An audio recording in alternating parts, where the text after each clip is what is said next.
Om Asato Ma Sadgamaya Tamaso Ma Jyotirgamaya Mrityurma Amritam Gamaya. Om Shanti Shanti Shanti. Om, lead us from the unreal to the real, lead us from darkness unto light, lead us from death to immortality. Om, peace, peace, peace. Namaste and good evening, everybody, and welcome to this special session.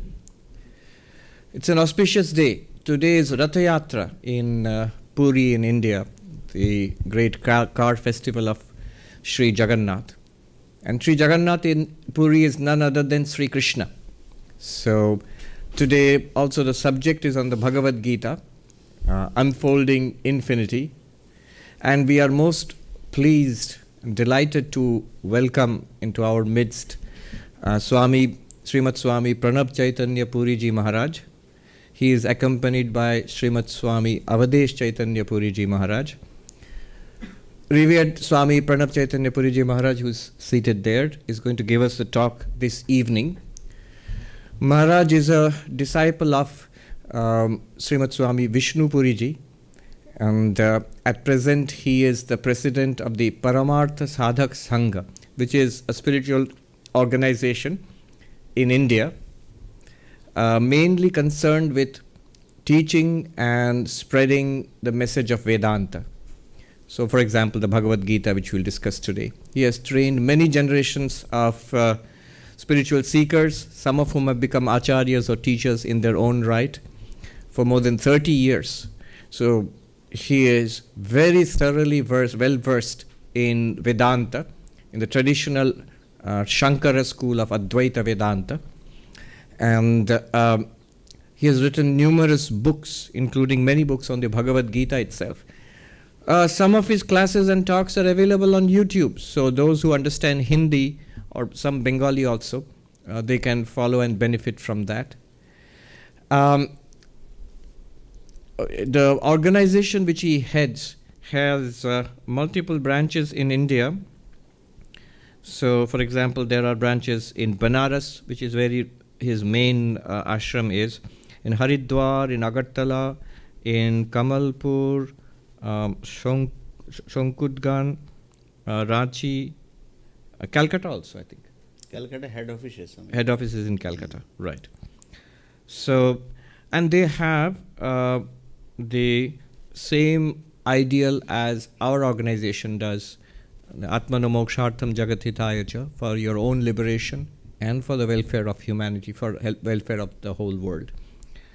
So we are very pleased, very honored to welcome revered Maharaj, who is the president of the Paramartha Sadhak Sangha, also revered Avadesh Chaitanya Maharaj Ji, who is the general secretary of the same organization. They are traveling in the United States for a short visit here, and we were able to grab them. So for this special occasion, they were kind enough to take some time out from their busy schedule to come here. So without wasting any more time, let us get into the program itself. Revered Maharaj has said the subject, of course, is Bhagavad Gita. Specifically, the topic he mentioned was unfolding infinity, based more or less on the 11th chapter of the Bhagavad Gita. You know, we have been studying here, we have gone up to the end of the 10th chapter. So it's very good that Maharaj is going to give this talk this evening. The way this will go is, Maharaj is going to speak in Hindi, and I'll translate. A bit like the United Nations, you know, translation. So let's see how it goes. Maharaj, please, shuru kijiye.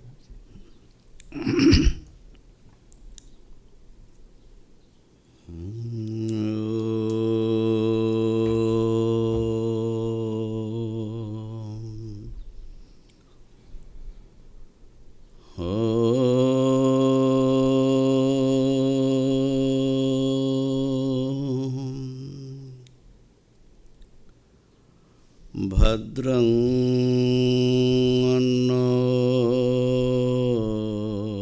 annopi vataya manaha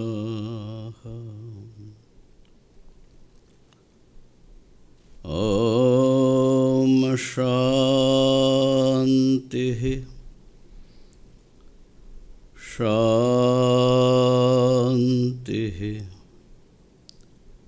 शान्तिः।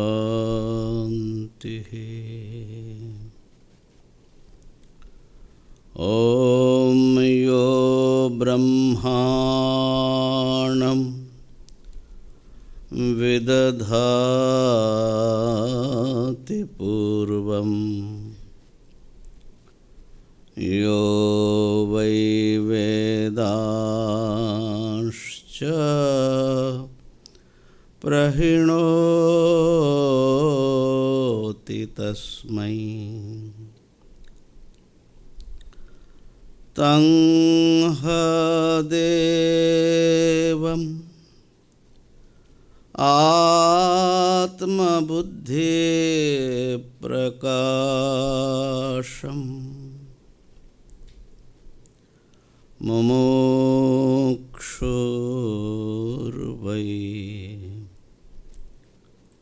शरणमहं प्रपद्ये।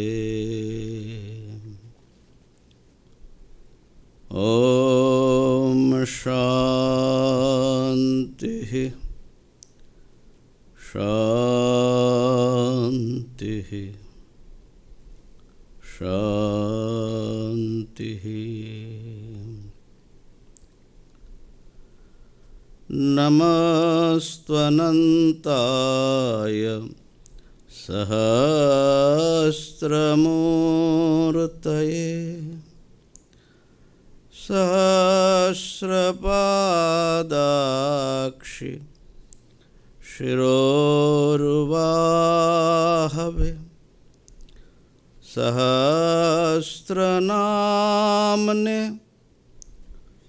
पुरुषाय शाश्वते सहस्रकोटि युगधारिणे नमः। श्रुतिस्मृतिपुराणानाम् आलयं करुणालयं नमामि भगवत्पादं शङ्करं लोकशङ्करम्। हरि ओं तत्सत् हरि ओं तत्सत् हरि ओं तत्सत्। परमादरणीय और सर्वजनप्रिय हमारे अत्यंत आत्मीय स्वामी श्री सर्वप्रियानंद जी हमारे अपने ही संस्था के श्रद्धेय स्वामी अवधेश चैतन्यपुरी जी और यहाँ पर वेदांत सोसाइटी न्यूयॉर्क के भक्तगण मातृशक्ति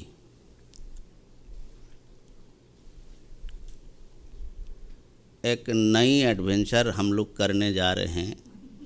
जॉइंट वेंचर हैं।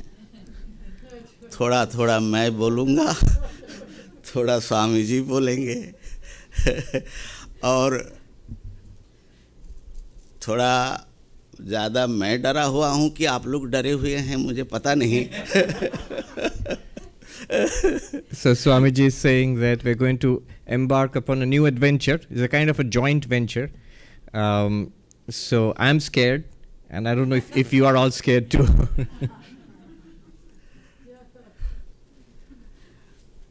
स्वामी जी, मैं अपना बहुत ही प्रसन्नता का अनुभव कर रहा हूँ और आपका बहुत ही प्रेम का अनुभव कर रहा हूँ कि आपने यहाँ हमको बुलाया और इन श्रोताओं के सामने, वैसे तो मैं आपके आकर्षण से आया हूँ। So he's saying that, Swami, I'm very happy that you called me and I'm feeling the love here and that you have invited me to speak in front of this distinguished gathering. And of course, I've come here mainly due to your attraction.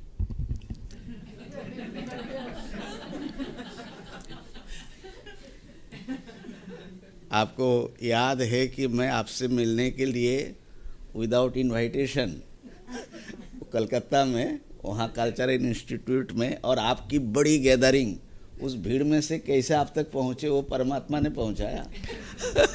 You will remember that when you were in Calcutta last time, I arrived there without invitation, and in that huge gathering, I don't know how I made my way to you, but I think it's God who showed me the way through that big crowd.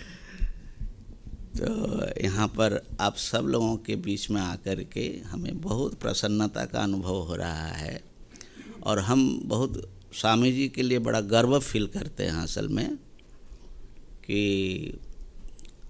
अच्छा ये भी बता दूं, थोड़ा एक राज जैसा ही है। कोई हमारे स्टूडेंट हैं, उन्होंने आपका कुछ वीडियो सुना, कहा कि कोई ऐसे स्वामी जी हैं और इस समय अमेरिका में हैं, अच्छा वेदांत बोलते हैं। हमने सोचा कि ऐसे अच्छा वेदांत बोलने वाले हमने बहुत देखा। So let me translate. Okay. So Maharaj is saying that I'm delighted to be here in the midst of this audience, and I'm proud of this Swami. Let me bring you into a secret. Some of my students listen to your talks on YouTube, and they told me that there is a Swami in America who teaches Vedanta very well, speaks on Vedanta very well. And then I thought, I've seen many of these good speakers on Vedanta, जो बहुत deep में नहीं गए हैं, और बहुत बार तो खुद भी बहुत कंफ्यूज रहते हैं। and many of these speakers, they haven't gone deep into Vedanta, and they are themselves often confused.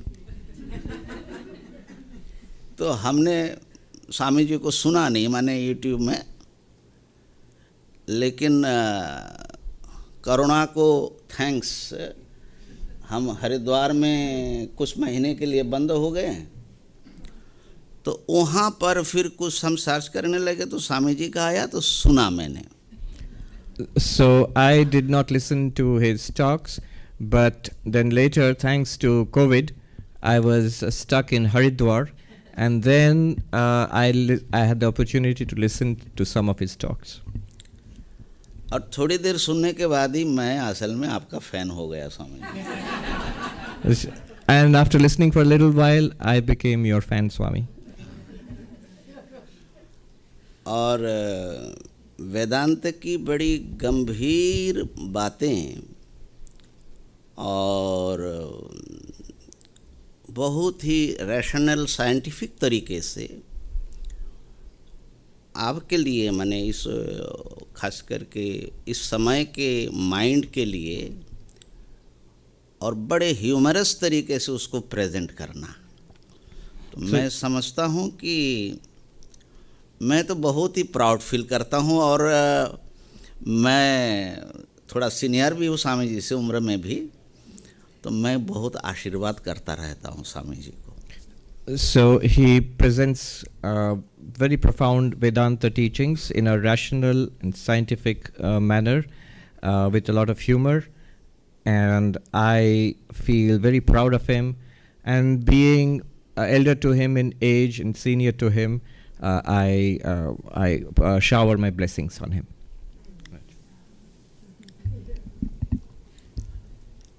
तो आज का विषय unfolding infinity in the light of Bhagavad Gita. Today's topic is unfolding infinity in the light of Bhagavad Gita. असल में ये जो गीता जी हैं, ये गीता क्या है?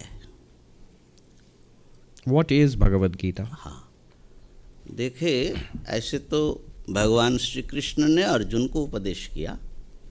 एक संवाद है, श्री कृष्ण अर्जुन संवाद बोलते हैं।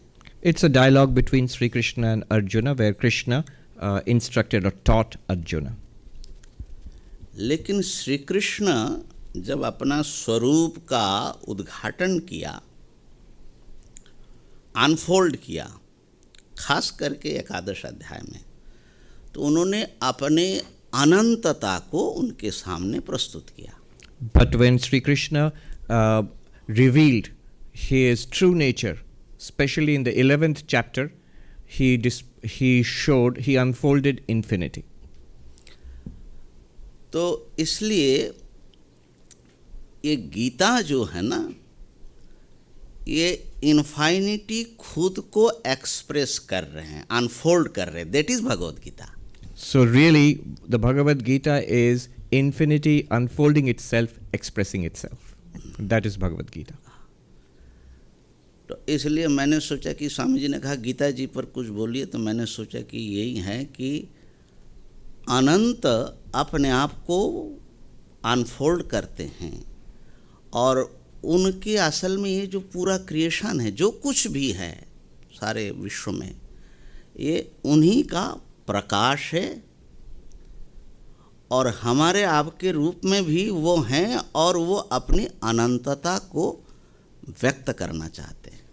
So when Swami asked me to speak on the Bhagavad Gita, I thought of this, that it is this infinity which is expressing itself, and whatever is there in this entire universe is that infinity expressing itself, and also in the form of you and me. It is infinity expressing itself to itself. Gita जी की कुछ unique teachings है। उसमें एक पहली जो विचित्र बात है, आप देखेंगे, स्वामी जी ने बहुत बार आपको सुनाया होगा कि हिंदुइज्म में जिज्ञासा होती है, क्वेश्चन करना, इंक्वायरी करना, जो कि रैशनल माइंड का एक इस समय का और या 100-200 साल का या हज़ारों साल का जो भी रैशनल माइंड होंगे, वो किसी चीज़ को ब्लाइंडली बिलीव करने के लिए तैयार नहीं होते, प्रश्न पूछते हैं। So the Bhagavad Gita has some unique features. One of them is questioning, which is very suited to the rational mind of this time, especially of the last 100-200 years, and indeed to all rational minds throughout the millennia. Not to believe in something blindly, but to ask questions. लेकिन आप देखिए गीता जी कैसी है। शुरू तो होती है अर्जुन के प्रश्न से। आपके मन में बहुत सारे प्रश्न होंगे, लेकिन कल्पना करो कि आपके सामने अगर भगवान प्रकट हो जाए, तो आपका कुछ प्रश्न बचेगा, कुछ प्रश्न कर पाओगे? It begins with Arjuna's questions, and we too may have many questions in our mind, but just imagine if God manifests in front of you, will you be able to ask questions? Will any questions be left in your mind? और यदि भगवान विश्व रूप में प्रकट हो और वो भी सबको खा रहे हैं, माने कालोस्मि लोक क्षयकृत प्रवृद्धा, द डिस्ट्रॉयर ऑफ एवरीथिंग, उनके सामने प्रश्न कर सकते हो? So, and that also, if God manifests as this entire universe all at once, and also as time itself, the destroyer of everything, which is literally eating up the entire universe, all of creation, how can one ask questions when you're faced with something like that? लेकिन अर्जुन, मैं आश्चर्य करता हूँ कि उसके बाद भी उनके प्रश्न हो रहे हैं। एकादश अध्याय के बाद द्वादश अध्याय में आइएगा, वहाँ शुरू होता है अर्जुन के प्रश्न से। And I am surprised, however, that Arjuna, even after all of that experience, his questions did not cease. In fact, the 12th chapter now then it starts with another question of Arjuna. और इस प्रकार से आप देखेंगे कि उनके बहुत सारे प्रश्न होकर के आखिर में जब 18वें अध्याय के माने गीता जी का एंड आता है, वहाँ पर भगवान ने एक प्रश्न पूछा अर्जुन को और अर्जुन उसका उत्तर देते हैं और वो एंड होता है. And Arjuna's questions continue in that manner till the very end of the Bhagavad Gita in the 18th chapter. And the end of the 18th chapter, Krishna, the Lord, asks Arjuna a question. Arjuna replies to that question, and that's the end of the Bhagavad Gita. आपके मन में जिज्ञासा हो रही होगी कि भगवान ने क्या पूछा होगा अर्जुन से. You must be thinking, what did God ask Arjuna? तो भगवान ने पूछा कि अर्जुन और कुछ पूछना है. God asked Arjuna, do you have any other questions left? तुम्हारा सारा संशय पूरा हो गया, समाप्त हुआ. Have all your doubts been cleared up? तुम्हारे जो अज्ञान है, मोह है, कच्चिद अज्ञान सम्मोह प्रणष्टस्ते Dhananjay. Have your delusions been destroyed, O Arjuna? भगवान शंकराचार्य जी यहाँ पर लिखते हैं कि प्रश्न जो है शिष्य पूछते हैं गुरु से, लेकिन गुरु कब प्रश्न पूछते शिष्य से और क्यों पूछते हैं?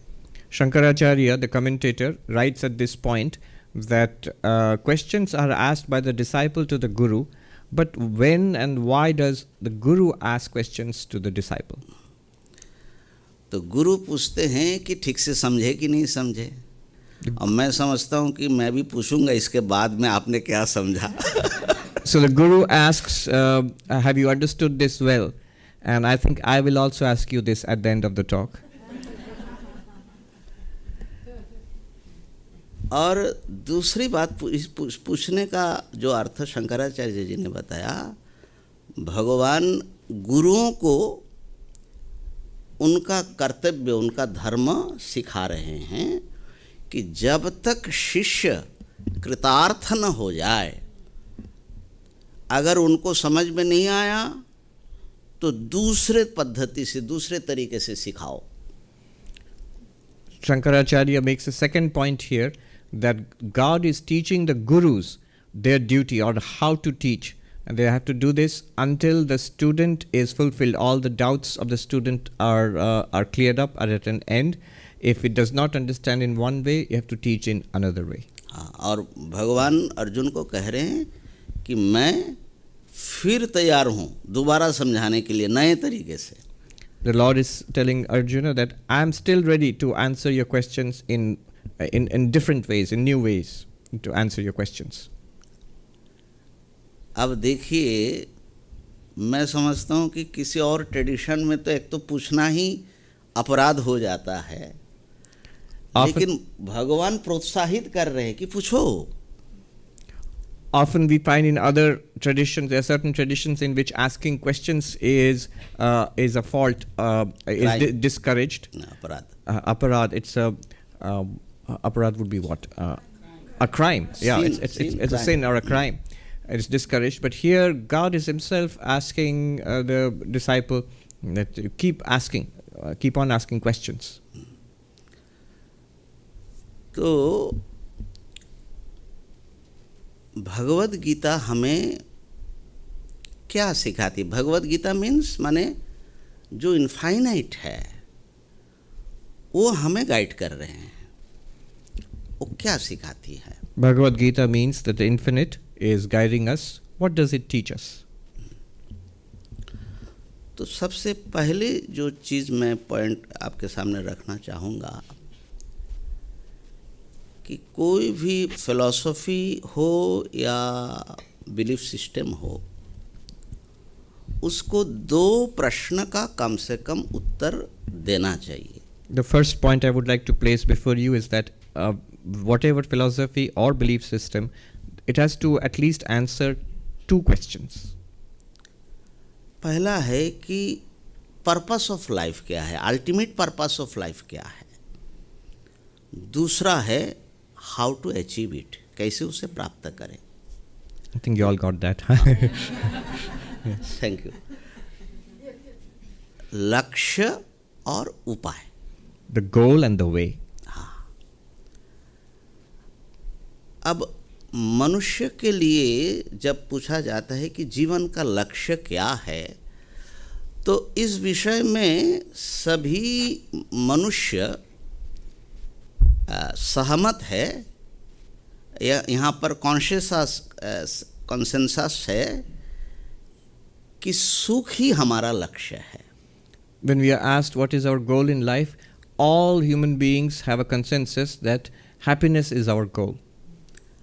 और दुख हमें नहीं चाहिए। And we don't want unhappiness or sorrow.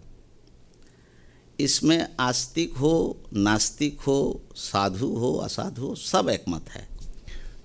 Here, whether it's a person is a believer or non-believer, a good person or not a good person, they are all of one opinion here. They have the same consensus.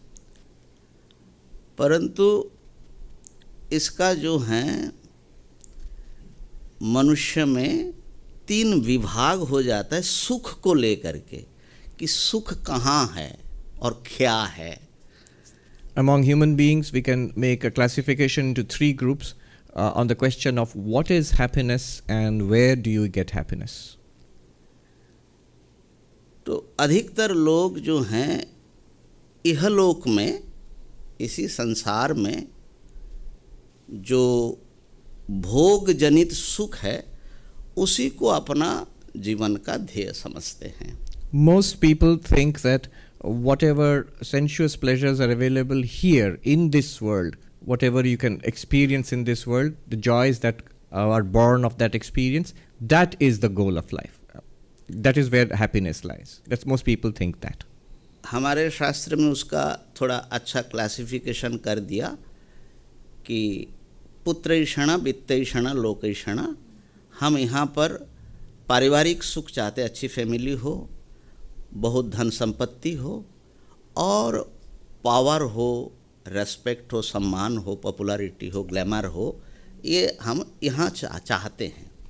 In the Shastras, you find a classification of these desires. One is Putraishana, which is वित्तैषणा, Putraishana, Vitteshana, Lokeshana. So these are respectively a desire for happiness in family, in children, then the happiness in wealth and success, and then happiness derived from fame, achievement, power, status.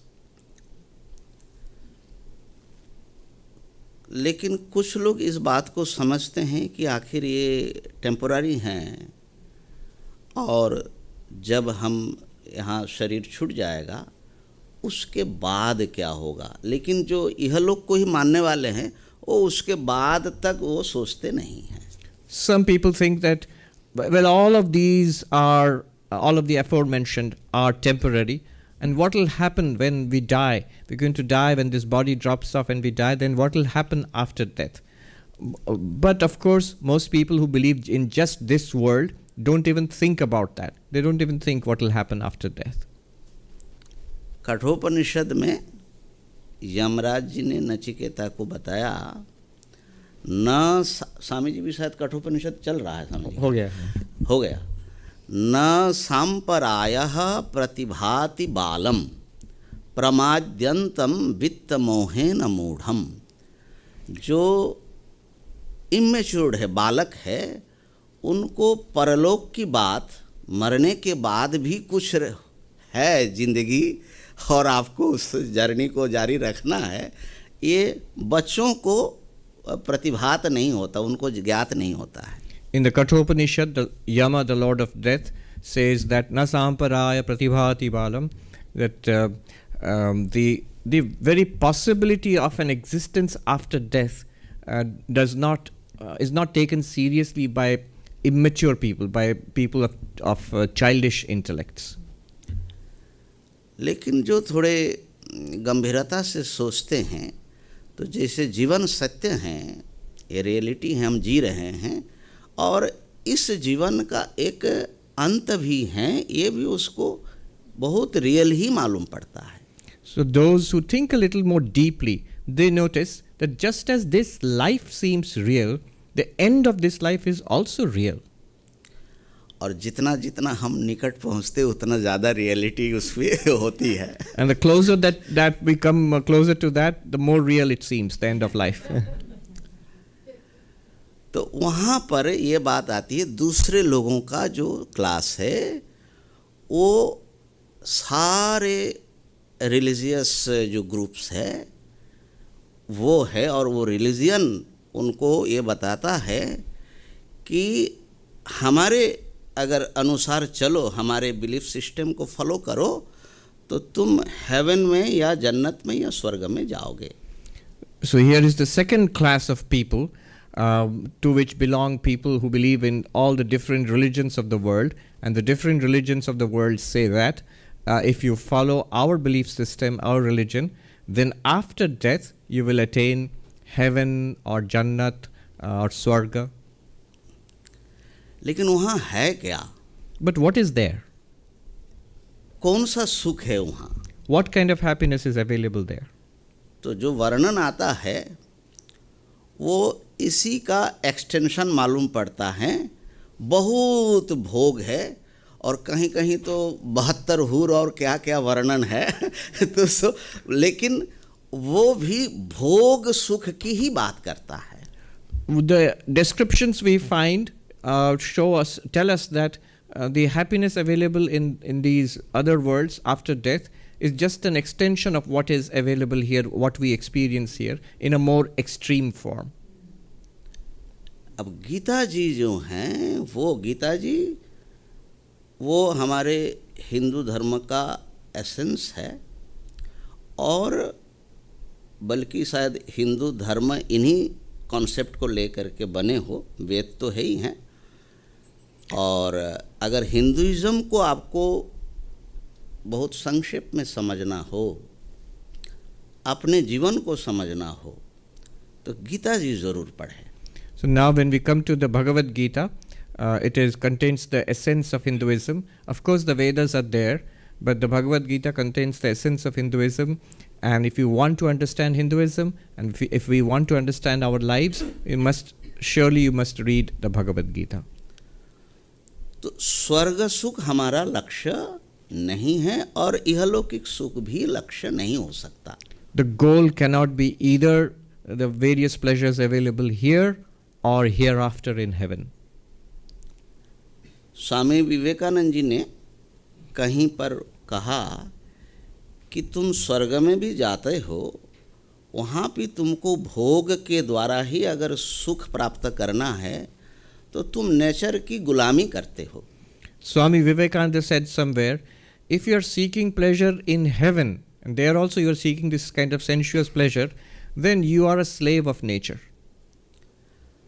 और ये जो सारे religions है, उनकी कल्पना में सुख व्यक्ति से बाहर कहीं है और भोग से मिलता है.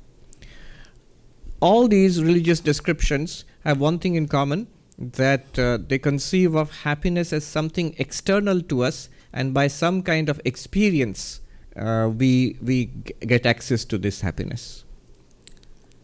भगवान श्री कृष्ण गीता जी में कहते हैं, और ये हमारे हिंदू धर्म की बात जब हम करते हैं तो खाली हिंदू नहीं, बौद्ध, सिख, जैन, ऑल माने फैमिली ऑफ इंडियन रिलीजन उसमें आता है, वो मोक्ष सुख की बात करते हैं.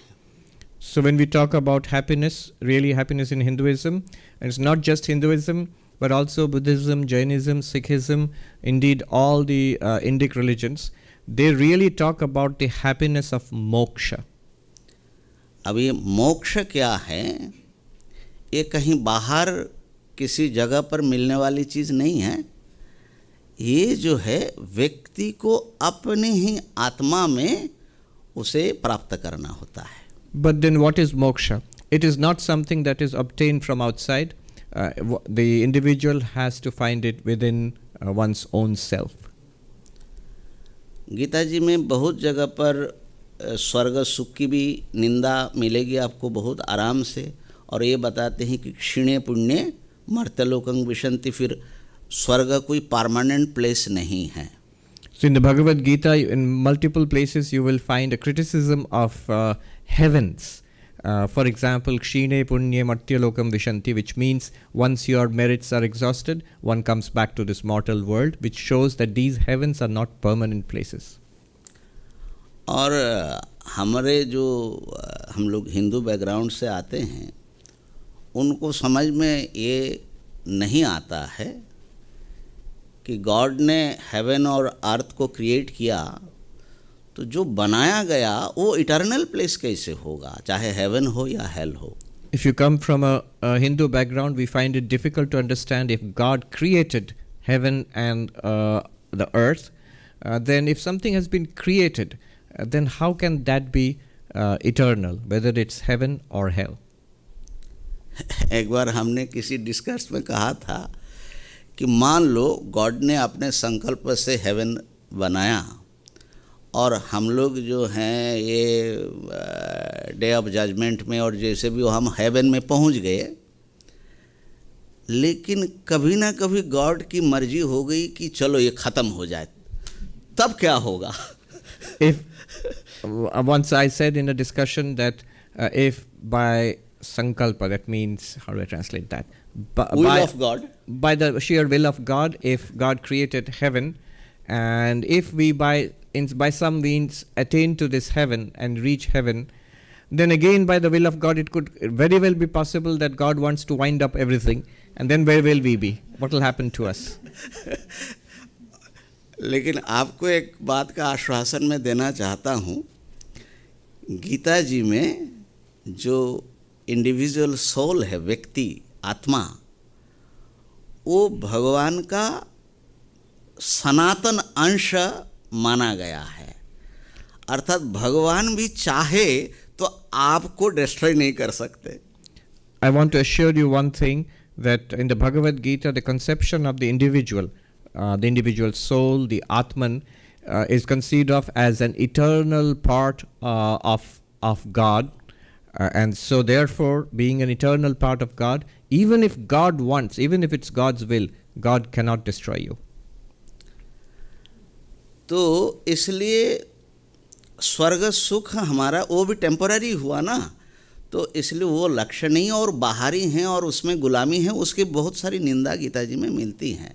And therefore, the joys of heaven, being external, being temporary, there are many such criticisms of the pleasures available in heaven. Gita जी के 5वें अध्याय में भगवान कहते हैं,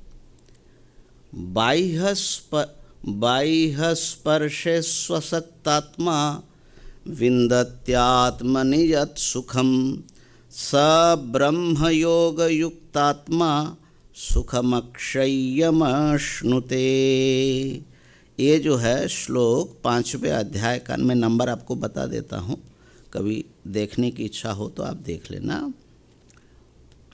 हाँ, ये 21 है. तो उसमें भगवान कहते हैं, माने 5:21, भगवान कहते हैं कि बाह्य विषयों में अनासक्त हो करके जो अपनी आत्मा को डिस्कवर करते हैं, अपनी आत्मा की गहराई में जाते हैं, वो अक्षय सुख, आत्मसुख प्राप्त करता है. In chapter 5, verse 21 of the Bhagavad Gita, Krishna tells us that those who are unattached, those who turn away from the pleasure born of contact with external entities and turn inwards and discover their real nature, the Atman, they attain joy which is everlasting and born of Brahman, the ultimate reality. सब ब्रह्म योग युक्त आत्मा सुखम अक्षयम, eternal happiness, eternal or undecaying happiness. happiness. तो आत्म सुख जिसे मोक्ष कहा जाता है, वो हमारा लक्ष्य है. That bliss of the Atman, which is called moksha, that is our goal. अब ये जो आत्म सुख है, मोक्ष है, इसको थोड़ा हम समझ लेते. इसका कॉन्सेप्ट जो है, बहुत बार मोक्ष को बड़ा भयंकर रूप भी दिया जाता है समझने के लिए. माने जो नहीं समझे वो ऐसा मानते हैं. So now let us look a little more closely and try to understand what moksha is, or this bliss of the self is. Sometimes the very concept of moksha is explained in terms which are scary, and people who don't understand it might get scared of it. तो ऐसे तो 3 विभाग मैंने किया शास्त्र के अनुसार मनुष्यों का. एक तो इहलौकिक सुख में ही रमे रहते हैं, एक स्वर्ग सुख तक जो है सोचते हैं, और तीसरे जो बहुत थोड़े से हैं उनको मुमुक्षु बोलते हैं, जिज्ञासु बोलते हैं, स्पिरिचुअल सीकर बोलते हैं. वो जो है मोक्ष सुख को अपना अल्टीमेट गोल के रूप में समझते हैं, पर्पस ऑफ लाइफ समझते हैं. So far we have classified human beings into 3 categories, a majority of whom are engrossed in worldly enjoyments of this world. Some are, they extend this further to enjoyments in life after death, that means in heaven. And then there are very few people who are spiritual seekers, who are called mumukshu, or literally those who desire freedom, moksha. They are very few in number. अब ये सुख का अगर 2 विभाग कर दे, एक भोग सुख माने बाहर के विषयों से सुख लेना, और एक निर्विषय सुख. Let us divide happiness into 2 types. One is bhoga, which means the joy or the pleasure of contact with something external, and the joy itself. The second is the joy itself or bliss itself, which is not born of any contact with any object, which is objectless bliss. जो आपके अपने ही स्वरूप हो, आत्मा का स्वरूप हो. And this objectless bliss is actually your true nature. इस चीज़ को हम थोड़ा सा अच्छे ढंग से समझने की कोशिश करते हैं. Let's go deeply into this. मोक्ष जो हैं वो अपनी अनंतता की अनुभूति है. Moksha is the experience of your own infinitude. हम लोग बोलते हैं कि सत चित आनंद, सच्चिदानंद. हमने शुरू भी किया सच्चिदानंद भगवान का जय बता करके. We use the term Sat Chit Ananda. For example, we started with a prayer to Satchidananda, God as Satchidananda. तो ये जो सत है, तो एक महात्मा ने, हमने उत्तराखंड में सुना, तो स्वामी जी भी बहुत बार उत्तराखंड की बात बोलते हैं, तो हमने सुना था, बड़े सुंदर ढंग से उन्होंने मोक्ष को समझाया. अच्छा, मोक्ष के लिए गीता जी में निर्वाण शब्द हैं, ब्रह्म निर्वाण मृच्छति, ये 2nd चैप्टर में आ जाता है. So there is this there's something I'd heard, a very beautiful description of what moksha, of what Sat is, from a monk in the Himalayas, and Swami also talks about his experiences in the Himalayas. The term moksha, another term used for moksha in the Bhagavad Gita is nirvana, brahma nirvana, which you find in the 2nd chapter of the Bhagavad Gita. और बहुत लोग समझते हैं कि निर्वाण शब्द खाली बौद्धों ने प्रयोग किया, लेकिन बौद्धों को ये शब्द मिला कहाँ से? Many people think that nirvana is a term used by only the Buddhists, but where did the Buddhists get this term? Gita जी में है. It's found in the Gita. अच्छा, वो महात्मा ने जो बताया था, कहा कि देखो वाण, निर्वाण, निर्गतो वाणो यस्मात्, जिससे वाण निकल गया. वाण मीन्स एरो ना, समझ? So that monk explained that nirvana means nirgato vana yasmat, from which or from whom vana has departed. Now one meaning of the word vana is arrow. तो हमारे सब के जितने भी हम इंडिविजुअल हैं ना, सब के दिल में 3 वाण धंसा हुआ है. All of us, we have been pierced, our hearts have been pierced by 3 arrows. पहला है मृत्यु.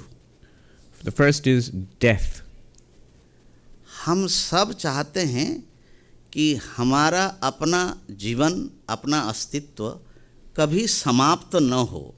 We all want that our own existence should never come to an end. लेकिन हम जानते हैं या समझते हैं कि हमारा अस्तित्व एक दिन एंड हो जाएगा। But we all know, or we think, that our existence will end one day. अच्छा, आपको कैसा लगेगा अगर ऐसा कोई वर आपको मिल जाए कि आपकी सत्ता, आपका अस्तित्व एवर लास्टिंग होगा, इनफाइनाइट होगा, no end? How would you feel if your own existence, if you got a boon, a boon was granted to you that your existence would last forever, that you would be immortal? अच्छा नहीं लगेगा? Won't you like it? तो देखो, प्रत्येक human being वो भीतर चाहता है कि मैं कभी मरूं ना। Every human being, internally, all of us, we want that we should not die. हमारे जो मोस्ट फंडामेंटल आकांक्षा है, कामना है, वो है अमृत की आकांक्षा।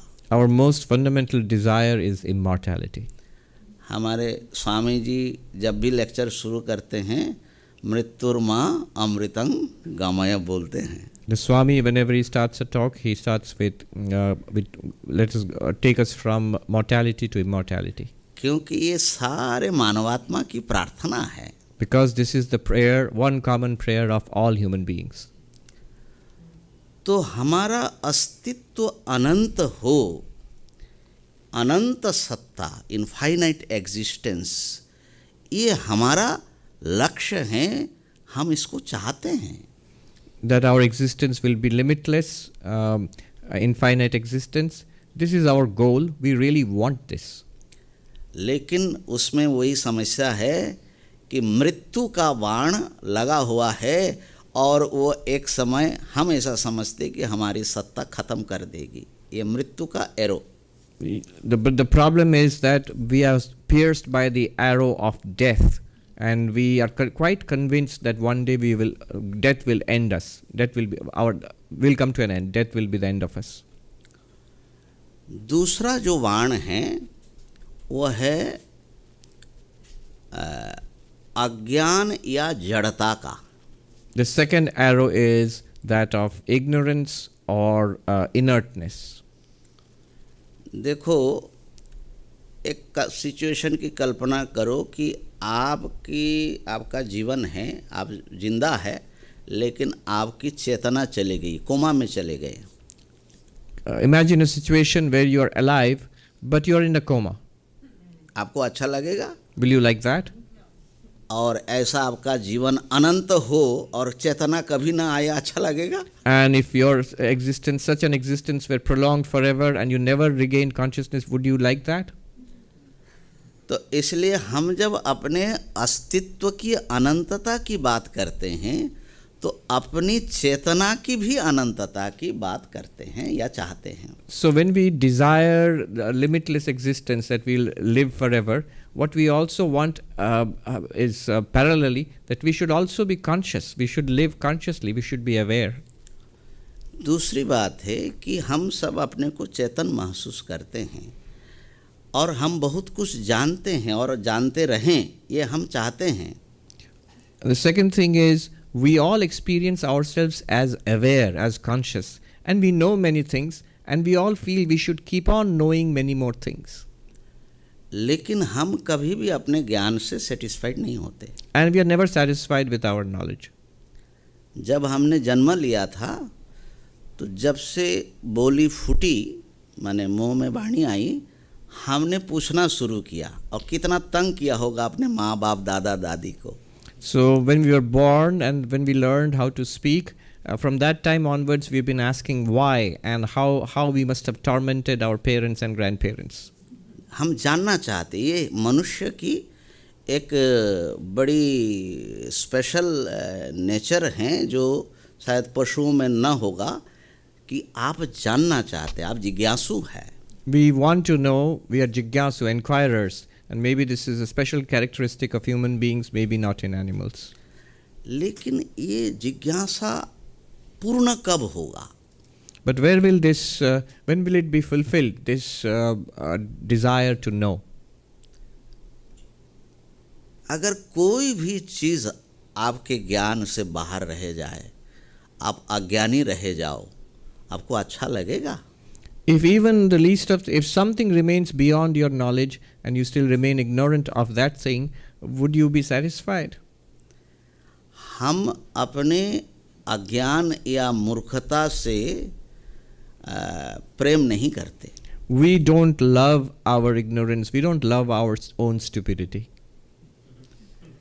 लेकिन चूंकि हम स्टूपिड हैं इसलिए हम उसको किसी ना किसी रूप से उसको कवर करते हैं और हम चाहते हैं कि लोग हमें बड़े समझदार और ज्ञानी लोग समझे और शायद मैं भी इस समय वो कुछ कोशिश कर रहा हूँ. So, but the fact is that we are stupid and we try hard to cover it up and we want people to think that we know, which is maybe I'm trying to do the same thing here. लेकिन कोई अगर मैं stupid हूँ, मैं बहुत अज्ञानी हूँ, लेकिन आप कहे कि आपको कुछ नहीं आता है, आप मूर्ख हो, तो मुझे बड़ा दुख होगा. Even if I am stupid or I'm ignorant, but if somebody calls me ignorant or stupid, I'll still feel awful. I'll feel sad. तो इसका अर्थ यह है कि हम चाहते हैं कि हमारा ज्ञान अनंत हो, इनफाइनाइट हो. Really, this means that we want our knowledge to be infinite also. पर हर पग पग पर अज्ञान का घेरा. अब देखो मनुष्यों ने कितना कुछ शोध किया, कितना जाना, और नॉलेज के अलग अलग ब्रांचेस से एक लाइब्रेरी में जाइए, कितनी पुस्तकें हैं और बड़ी अच्छी चीज़ें हैं. But at every step we are surrounded by our own ignorance. Just consider how much we have researched, how much investigations have been done. Humanity has found out so many things. Go to a library, you will find so many wonderful things in the books on different subjects there. लेकिन जितना अधिक हम जानते हैं उतना हमें समझ में आता है कि कितना कम हम जानते हैं. The more we know, the more we are conscious of how little we know. अभी भी बेसिक चीज़ों को भी हम समझ नहीं पाए. What is life, what is consciousness, what is matter, what is energy. इन सब चीज़ों में हम अभी भी वो 1000 साल पुराने प्रश्नों में अभी भी उलझे हुए हैं. So as you saw, these are the basic questions, 1,000-year-old questions. We still haven't been able to get an adequate answer to questions like what is life, what is consciousness, what is energy, and so on.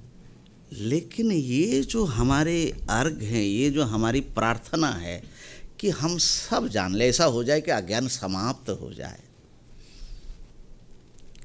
ये जो हैं चेतना या ज्ञान की अनंतता हम चाहते हैं. जैसे हम अपने अस्तित्व की अनंतता चाहते हैं, सत अनंत हो, ऐसे ही ये जो चित है ना, चेतना, ये अनंत हो, इनफाइनाइट हो.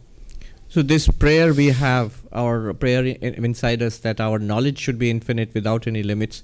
Basically, this is a prayer that the chit, the consciousness or awareness which we have, this should be limitless. Just as we want our own existence to be limitless, sat, we want our knowledge or awareness to be limitless. This is chit.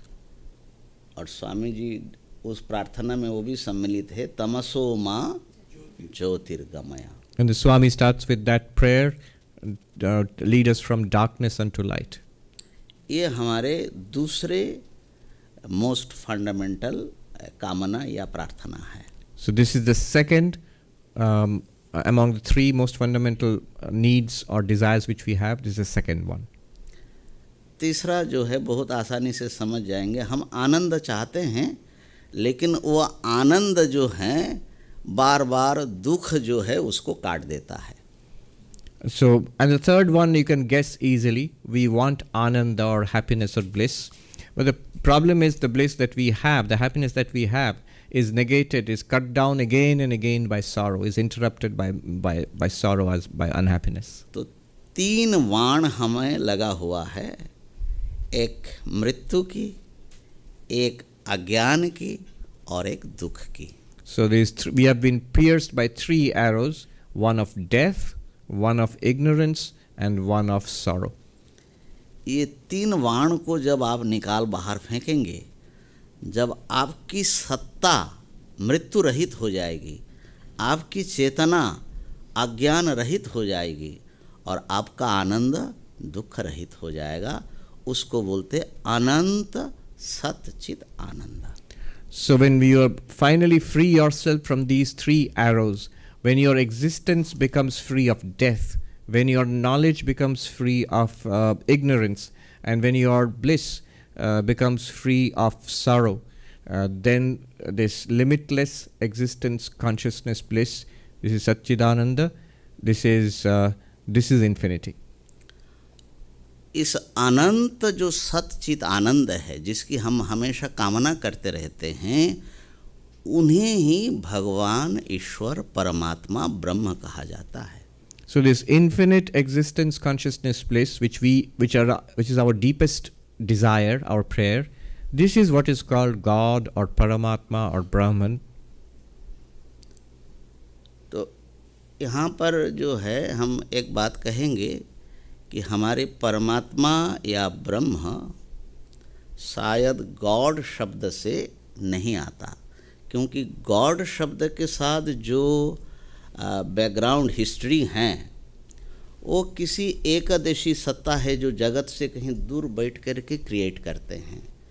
वो हमारे deepest कामना का विषय नहीं होता कि हम उनको प्राप्त करना चाहें। So the term God is inadequate to express what I just said, because there are certain historical reasons. One would be that it evokes in us the idea of an entity which is beyond this universe, transcends this universe. It does not embody our deepest heartfelt aspiration, which I just mentioned. So the term God is inadequate. तो परमात्मा जिन्हें हम प्राप्त करना चाहते हैं उनको सतचित आनंद स्वरूप कहा जाता है। अनंत सत, इसलिए सत्यम ज्ञानम अनंतम ब्रह्म। अनंत सत्ता, अनंत चेतना और अनंत आनंद का जो अखंड रूप है वही भगवान है, वही परमात्मा है, और हमें हमारा गोल वही है। So by Paramatma I mean that limitless existence, consciousness, bliss, and he quoted from the Taittiriya Upanishad, Satyam Jnanam Anantam Brahma. Brahman is limitless being and consciousness, and this limitless being, consciousness, bliss, that is our goal, and that is called Brahman. That's our goal. वो कहाँ मिलेगा? Where will you get that? तो जब अनंत कह रहे हैं तो सर्वत्र और सर्वदा विद्यमान है। Where will you get that? Well, if you call it limitless, infinite, in that case it must be everywhere and all the time. तो जो सर्वत्र है, सर्वदा है और हमारे से अभिन्न होना पड़ेगा, उसको हम कब खोया? So that which is everywhere and that which is all the time, that has to be non-different from us. It can't be something different from us. When did we ever lose it?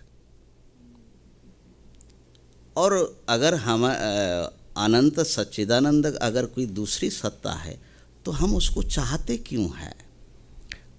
And if this Satchidananda is some other, something different from us, why would we want it? तो अब देखो कि हम अपने आप को ही अनंत रूप में पाना चाहते हैं। See, what we really want is to get ourselves as infinite. We want to realize ourselves as limitless, as infinite. एक छोटी सी कथा कह करके मैं पूरा करूँगा, क्योंकि घड़ी जो है ना हमारी अनंतता को अनफोल्ड होने में बाधक बनती है। I'm going to end with a little anecdote, because you know the clock, it is obstructing the unfoldment of infinity.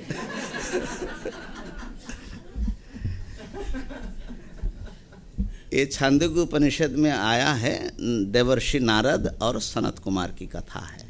This is a story from the Chandogya Upanishad, a story about the celestial sage Narada and the sage Sanat Kumar. Narad ji गए सनत कुमार के पास, जा कर के कहा अधि ही भगवो ब्रह्मेति, मुझे पढ़ाइए. Narada went to the sage Sanat Kumara and said, "Revered sir, please teach me." Sanat Kumar ji ने कहा कि तुम क्या क्या पढ़े हो पहले मुझे बता दो. Sanat Kumar said, "Please tell me what all you have studied till now." जो नहीं जानते वही बताना ठीक रहेगा, जो आप पहले से ही जानते हैं. मुझे पता नहीं, मैं जो बता रहा हूँ आप पहले से ही जानते हैं, तो मैं भी वही काम कर रहा हूँ. And so it's proper to teach you what you do not know. If you know something already, there's no point in telling you. I wonder if I'm making the same mistake here. Narad ji ने अपने कितना अध्ययन और साधना उनकी थी, वहाँ उन्होंने रेवेल किया. ऋग्वेदम भगवद्यमी करके, माने मैं अगर वो सेंटेंस उनका पढ़ूं तो हमारा 2 मिनट चला जाएगा. उस जमाने की कोई विद्या नहीं छूटी जो वो नहीं जानते थे. Narada replied with a list of all his accomplishments and all that he had studied and practiced.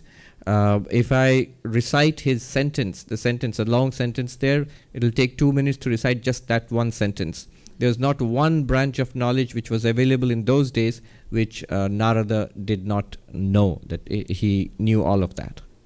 Swami ji आप बहुत अच्छा ट्रांसलेशन कर रहे हैं. मैं बात मैंने भूल जाऊंगा बाद में, इसलिए अभी बोल रहा हूँ इस पे.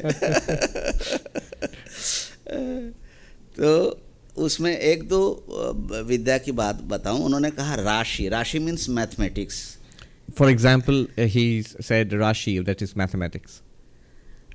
और उन्होंने कहा कि नक्षत्र विद्या, that is astronomy and astrology. He said Nakshatra Vidya, which is astronomy and astrology.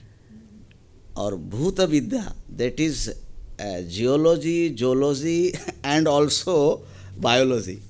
And he said Bhuta Vidya, which could mean geology, zoology and also biology. माने गंधर्व विद्या, माने उनको डांस और संगीत बहुत बढ़िया आता था. आप जानते हैं कि वो वीणा लटका करके घूमते हैं.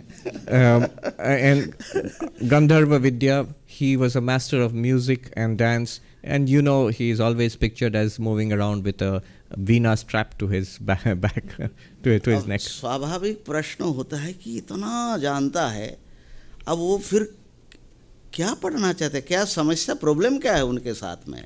So the natural question is, if he knows so much, what else does he want to know? What's his problem? Narad ji ने कहा सोहम भगवत शोचामि श्रुतम ही भवदृषेभ्य. हमने आप जैसे महापुरुषों से सुना है, शोकम तरति आत्मविद. मैं अभी भी अपने आप से बहुत असंतुष्ट हूँ. मैं कुछ करना चाहता हूँ, क्या पाना चाहता हूँ. वो मैं जो सुना है कि जो आत्मा को जान लेता है वो शोक से परे हो जाता है, वो मैं नहीं जानता, वो आपसे जानने के लिए आया हूँ. Narada said, I am full of grief. I grieve, revered sir. For I have heard from great masters like you that the knowers of the self go beyond sorrow. And I still have sorrow. And therefore I do not know my own self.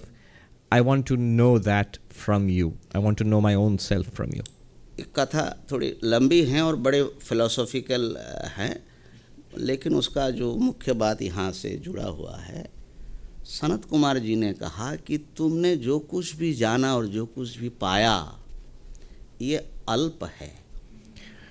The whole story is long and full of philosophical insights, but whatever is relevant, the essence which is relevant to our subject this evening, Sanat Kumar replied that whatever you know is yet limited. It's still little. It's limited.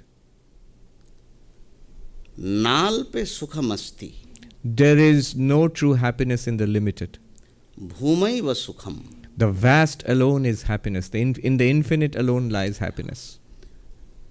तो अल्प क्या है उसको वहाँ सनत कुमार जी ने define किया. उन्होंने कहा, so Sanat Kumar defined there what is limited, alpa. यत्र न अन्यत पश्यति अन्यत शृणोति अन्यत विजानाति तद अल्पम.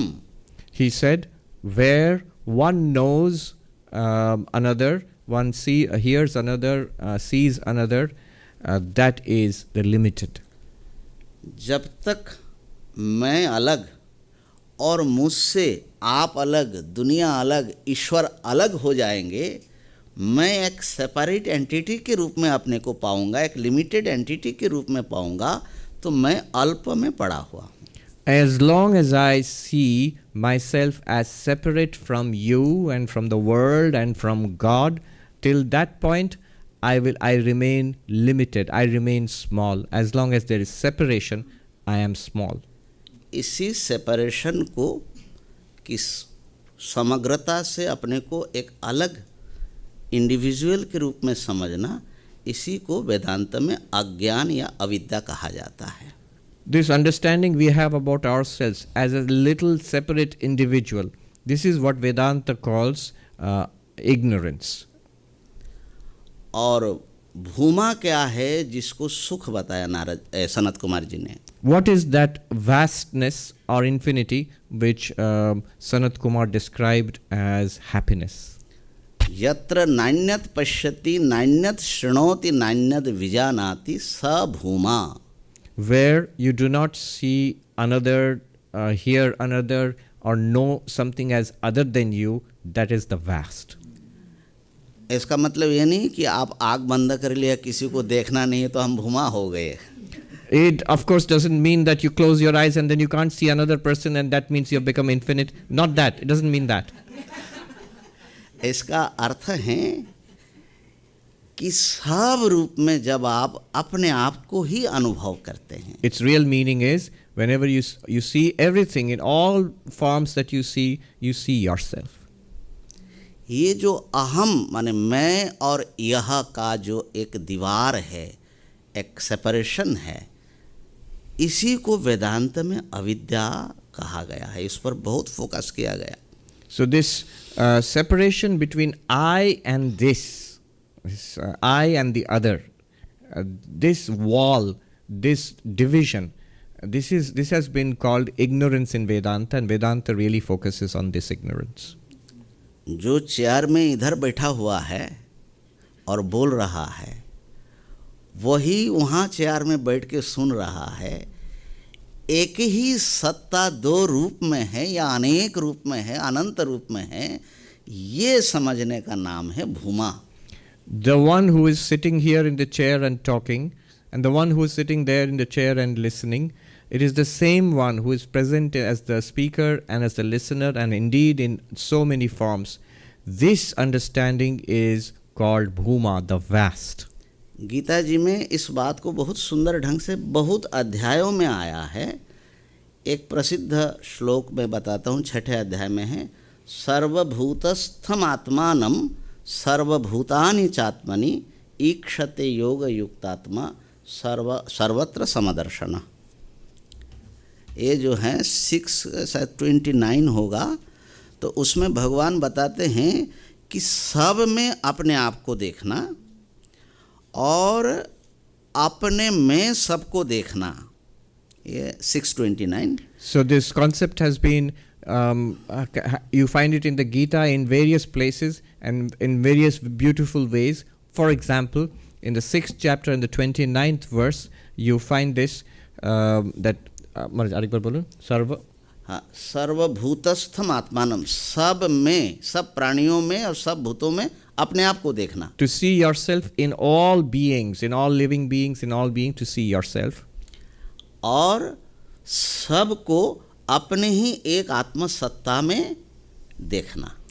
And to see all beings in yourself. So you see yourself in all beings and you see all beings in yourself. कहने का अर्थ ये है कि यहाँ पर आत्मा माने व्यक्ति सत्ता और ये विश्व सत्ता और जो आपको प्राप्त होने वाला जो मोक्ष सुख की माने अनंत सच्चिदानंद ब्रह्म, ये अखंड एक सत्ता के रूप में प्रकाश पाते हैं. So in other words, what is said here is the individual existence, your own individual existence, and the existence of the entire universe, and the Satchidananda, which we talked about a little while ago, existence, consciousness, bliss, This is realized as one indivisible existence. तो इसलिए हमें जो अपने सत्ता को जो एक सीमा के भीतर हम महसूस कर रहे हैं, इस सीमा को तोड़ना यही हमारी साधना है, अनंत की यात्रा है. So, in other words, this our own existence, which we experience it as a limited individual existence, bound by limited within a boundary, to break through that boundary, that is our spiritual practice. To go beyond the limitations of individual existence into infinite existence, that is the spiritual practice, and that is our journey to the infinite. और ये कोई मैं theory बता रहा हूँ या किसी philosophical या कोई इमेजिनेशन की बात कर रहा हूँ, ऐसा नहीं. It's not that I'm telling you a theory or some kind of philosophical speculation or imagination, not like that. असल में मैं समझता हूँ कि जो इस वेदांत के साधक हैं, कभी ना कभी किसी ना किसी रूप में उसका कुछ आभास प्राप्त करता है, तो उसकी साधना बहुत बढ़िया होती है. Actually, I believe that those who are practitioners of Vedanta, if they can catch even a glimpse of this in some way, then their spiritual practices become enlivened, they become really wonderful and empowered. अपना एक अनुभव आपसे साझा करता हूँ. I'll share a personal experience. माने ये कोई हम बहुत बड़े ब्रह्मज्ञानी हैं इसकी बात नहीं कर रहे, लेकिन माने उसकी ओर जाने में किस प्रकार के एक्सपीरियंस खुद की होती हैं, उसका एक झलक हम बताना चाहेंगे. I'm not claiming to be a big Brahmagyani, but I'm just sharing a little personal experience, how it helps us in the spiritual journey towards infinity. एक बार मैं बॉम्बे में कथा कर रहा था और मॉर्निंग में समुद्र किनारे में घूमने आता हूँ और सूर्योदय हो रहा था. Once in Bombay, I was giving talks, and in the morning I would go to the ocean, to the sea there, and this was the early morning sunrise. मन स्वाभाविक रूप से बहुत शांत था. और हाँ, the mind was peaceful very naturally. और अचानक जब सूर्य भगवान का उदय हुआ, अचानक मैंने महसूस किया कि मैं सूर्य और ये पूरा जो एनवायरनमेंट है, ये कोई एक ही सत्ता है. When the sun rose, at that moment, suddenly I intuitively felt that I, the sun, and indeed the entire environment is one indivisible existence. कभी कभी जो अभी जैसे मैं और आप बिल्कुल अलग हूँ, माने सेपरेशन इतना कॉन्क्रीट होता है, लेकिन कभी कभी जब आपका मन या आपका अहंकार थोड़े गलता है, थोड़ा डाइल्यूट होता है, तो उस समय शायद आप ऐसा चमत्कार महसूस करें कि हम सब एक हैं.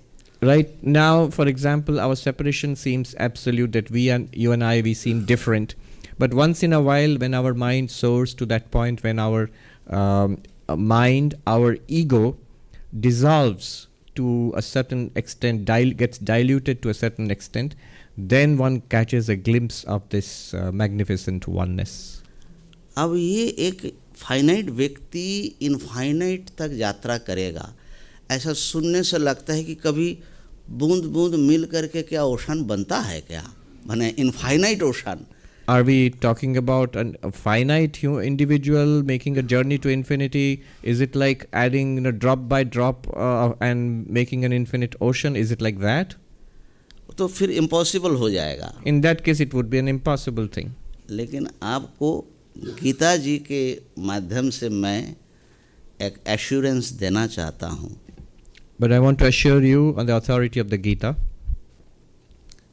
ये आपकी अकेले की जर्नी नहीं है. it's not an individual journey, it's not your journey alone. Infinite परमात्मा आपके साथ इस जर्नी में है. The infinite Paramatma, the infinite reality is with you, is with you on this journey, is journeying along with you.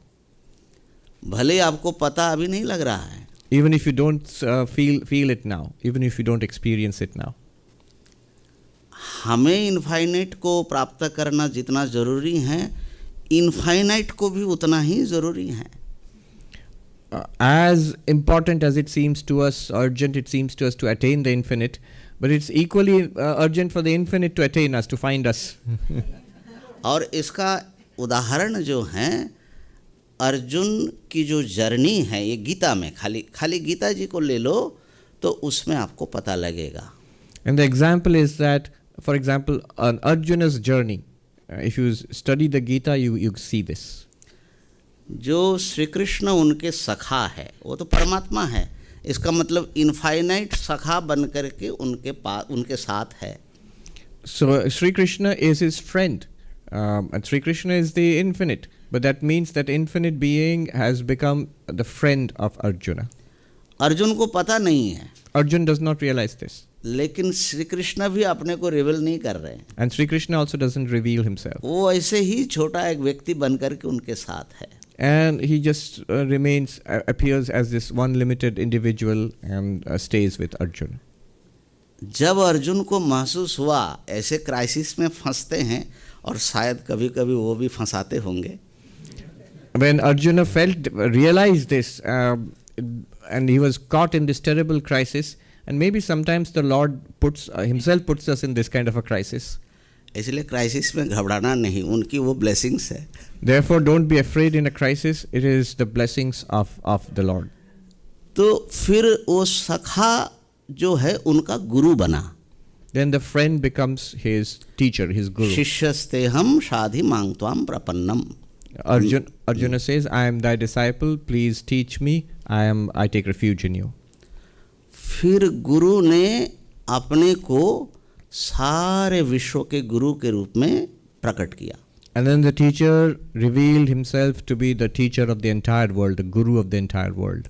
चौथे अध्याय में भगवान बताते हैं कि मैंने ही ये सारा ज्ञान सूर्य को भी दिया और उसी परंपरा को मैं आगे बढ़ाने के लिए आया हूँ. In the 4th chapter, Krishna reveals that I am the one who imparted this knowledge, this spiritual knowledge, to the sun god in days of yore and started this lineage of teachers.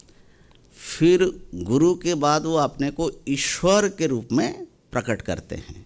After revealing himself as the guru, the teacher, next he reveals himself as Ishvara, God. और ईश्वर अपने को विश्व रूप में प्रकट करते हैं 11वें अध्याय में. And then Ishvara, God, reveals himself as this universe in the 10th chapter. और वो अनंत के रूप में अपने आप को प्रकट करते हैं. And then reveals himself as the infinite. लेकिन अर्जुन को इस अनंतता को एब्जर्व करना बड़ा कठिन मालूम पड़ा. But Arjuna found it very difficult to absorb this infinitude. उन्होंने प्रार्थना किया कि आप हमारे पहले जैसा सखा बन करके आ जाओ. He prayed immediately that you come back as my friend. लेकिन यद्यपि वो फ्रेंड बन के आया, लेकिन वो पहले का फ्रेंड जैसा नहीं है. And though he did come back, Krishna did come back as his friend, but no longer as it was earlier. एक ही साथ में वो अनंत भी हैं और एक व्यक्ति भी है जो हमारा फ्रेंड, फिलोसोफर एंड गाइड है. He became at the same time, simultaneously, the infinite as well as an individual, and the individual as your friend, philosopher and guide. और ये जर्नी एंड होता है अंत में, जो अर्जुन अपने आप को उनसे सर्वथा अभिन्न समझते हैं, अद्वैत में उपनीत होते हैं. And so this journey culminates when Arjuna realizes he is indivisible from this infinite reality, and it culminates in Advaita, non-duality. मैं ये कहना चाहता हूँ कि इनफाइनाइट से डरना नहीं. And what I want to say is that don't be afraid of the infinite. बहुत लोग समझते हैं कि वेदांत का निर्गुण ब्रह्म वो तो हार्टलेस है. Many people think that the Nirguna Brahman of Vedanta is heartless. लेकिन निर्गुण ब्रह्म कितना सहृदय हैं, वो सगुण ईश्वर हैं और आपका सखा बन करके, आपका सारथी बन करके, एक ड्राइवर के रूप में वो आपके साथ है. But see how, what a heart that absolute Nirguna Brahman has. It becomes the Saguna Brahman, the Ishvara, God of religion, and then comes as your friend and even as the charioteer, like your driver. तो इसलिए ये हमारी और उनकी दोनों की journey है। So this is a journey, it's our journey and it is his journey. इन्हीं शब्दों के साथ मैं उसी अनंत के सब रूप में आप हैं, आपके रूप में, और वो जो अनंत हैं, जो हमारी अपनी ही आत्मा हैं, उनको मैं प्रणाम करता हूँ। With these few words, I conclude by saluting that infinity who is present here as all of you, and as well as that infinite existence. I take refuge in that, I salute that infinity. ब्रह्म सच्चिदानंद हैं और वो हमारे सबसे प्रिय हैं और हम उनके सबसे प्रिय हैं। Brahman is Satchidananda and we are most dear to him and he is most dear to us. तो एक व्यक्ति और ये विश्व, व्यष्टि और समष्टि के एकता वेदांत में आपने सुना, लेकिन इसको जीने में जो मज़ा है वो आप ले। इन्हीं शब्दों के साथ मैं पूज्य स्वामी जी को बहुत धन्यवाद, आशीर्वाद शब्द तो बहुत बड़े शायद देते हैं, लेकिन मैं छोटे होकर के भी मैं आशीर्वाद देना चाहता हूँ। और वेदांत के ये जो रसमय रूप है और साथ ही जो इसके रैशनल और साइंटिफिक जो अप्रोच है, इसको हर मंच पर स्वामी जी उपस्थित करें। इन्हीं शुभकामना के साथ हरि ओम तत्सत। You have just heard about the oneness of the individual and the infinite, but I want to conclude with the prayer that you experience, that you all experience the joy, the delight of living this realization in your day-to-day lives. And I conclude with thanks and blessings to the Swami, with the hope that he will spread Vedanta in all forums, in all platforms. Om Purnamadah Purnamidam Purnat Purnamudachyate Purnasya Purnamadaya Purnameva Vashishyate. Om Shanti Shanti Shanti. एक sentence इसी शांति के साथ में, पूर्ण मद, ये जो श्लोक है यही बता रहा है कि आप पूर्ण हैं, और पूर्ण को ही अपनी पूर्णता को डिस्कवर करना है, उसी की यात्रा है। और जिस समय डिस्कवर कर लेते उस समय भी पूर्ण ही रहते हैं। So I want to end with one observation about this chant which I did. Purnam, it is the discovery of the Purnam by the Purnam. And when the infinite, it's the discovery of the infinite by the infinite, and when you, the infinite, discover your infinitude, it's infinitude alone, infinity alone that remains. Yes. Thank you so much for this. I think we'll all agree that, yes, please give a hand to the Swami.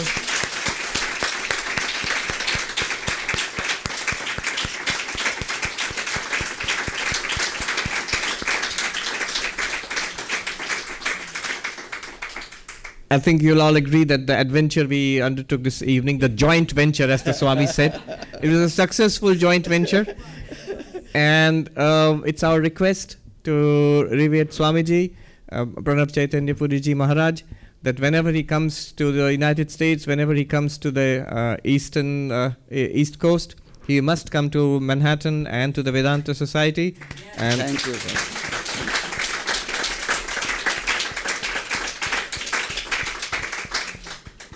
And have a class like this, and we would really look forward to having him on a Sunday talk, and with a full question-answer session too.